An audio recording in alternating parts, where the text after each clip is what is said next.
सर्व श्रोत्यांना आदरपूर्वक नमस्कार. आज आपण पाहणार आहोत महादेवांचा अवधूतेश्वर अवतार.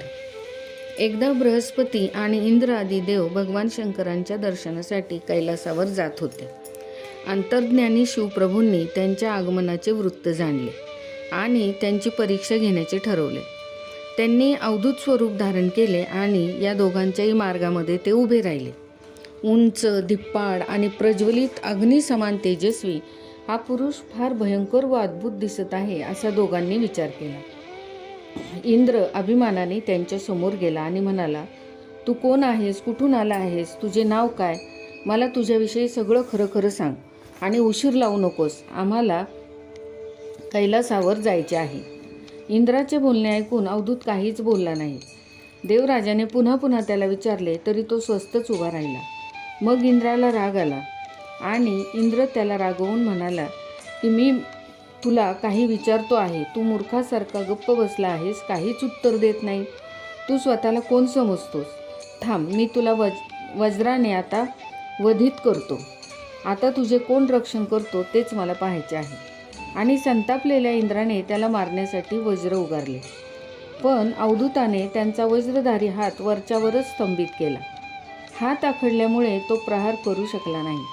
त्यामुळे मंत्रबळाने रोखलेला सर्प जसा हल्ला करत नाही तसा इंद्र आतल्या आत जळफळू लागला आणि तसाच उभा राहिला. त्याच्या उद्दाम वर्तनाने अवधूतालाही खूप राग आला आणि ते क्रोधाने प्रज्वलित झाले.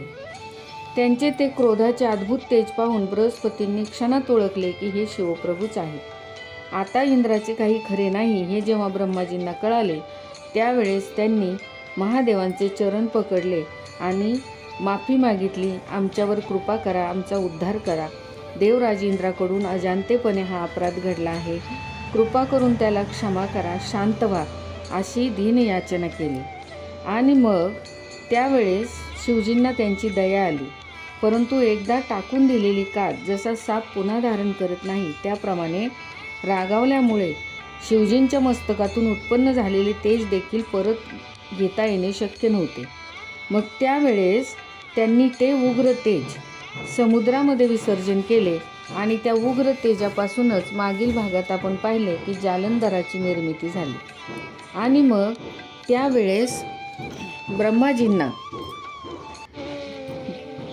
शिवजींनी असे वरदान दिले की मी तुमच्यावर प्रसन्न आहे. या इंद्राला जीवदान दिल्यामुळे तुम्ही ब्रह्म जीव या नावाने प्रख्यात व्हाल.